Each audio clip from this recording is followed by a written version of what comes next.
Bienvenue à tous sur Africa 24, conçu dans l'optique de favoriser l'émergence des bonnes pratiques et la formulation de solutions appropriées à la gestion des contrats de partage de production CPP. Les journées pétrole organisées par le cabinet 3M Partenaires et Conseils se veulent une plateforme de référence pour les acteurs africains de l'industrie des hydrocarbures.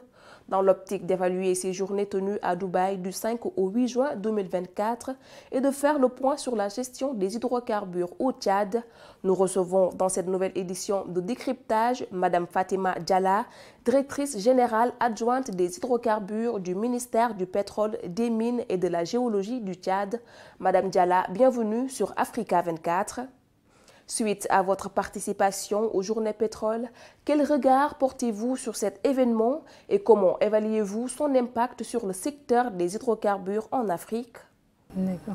Bon, je dis avant tout bravo aux organisateurs qui étaient à l'initiative de l'événement. L'évaluation est plus que positive parce que c'est des anciens cadres qui ont travaillé dans des industries pétrolières depuis des années. Donc ça nous a permis d'acquérir de connaissances, surtout de leur vécu, de leur expérience, de mutualiser les efforts. De tels événements permettent surtout de mutualiser les efforts, d'apprendre sur les bonnes pratiques, parce qu'on sait que les contrats, ce n'est pas seulement les revenus pétroliers, mais il faut une bonne gestion, une bonne négociation. Donc de telles journées permettent surtout à nous, surtout jeunes pays producteurs, d'acquérir des connaissances et d'améliorer nos revenus. Le cabinet 3M Partenaires et Conseils fait écho d'une bonne gestion des CPP et des contrôles nécessaires pour leur suivi. Quelle est l'importance de faire appel à une expérience africaine sur ces questions primordiales? Bien sûr, bien sûr. Les contrats, c'est vrai, il y a des contrats types, comme on dit, mais chaque contrat, chaque pays est spécifique. Donc on devait s'adapter, le contrat devait s'adapter aux spécificités de chaque pays, ne serait-ce que par exemple le contenu local ou bien les infrastructures. Bien sûr, chaque contrat doit s'adapter aux réalités du pays. Quel aspect du CPP nécessite une réforme ou une amélioration pour mieux répondre aux besoins des économies africaines? Ok, bon, les contrats sont, comme je l'ai dit, des contrats types. Donc, qui dit contrat type, dit contrats qui ont nécessité des recherches et une amélioration appropriée.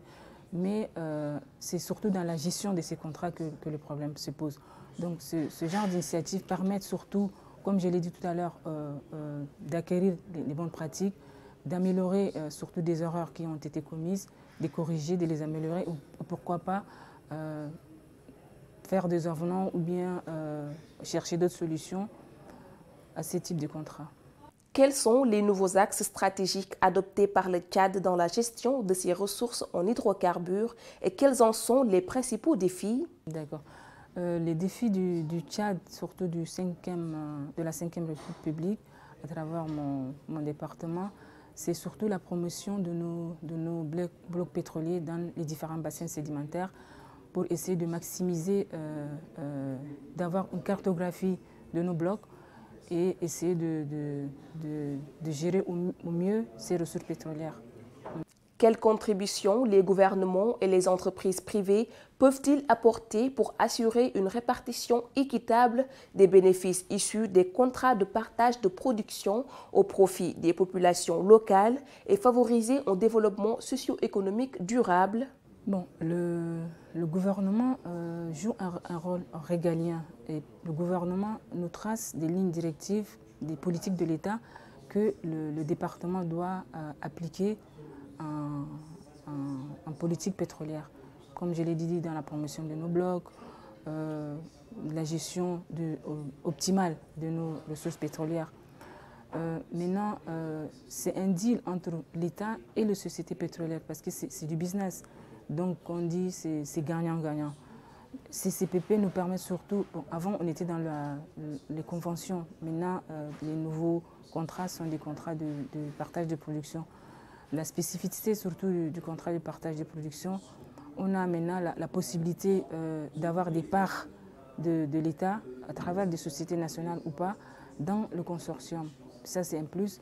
Et deuxièmement, le contenu local est pris en compte, ce qui fait que on a plus pris en compte les préoccupations locales, parce que le contrat, ce n'est pas seulement des revenus financiers, mais on va au-delà.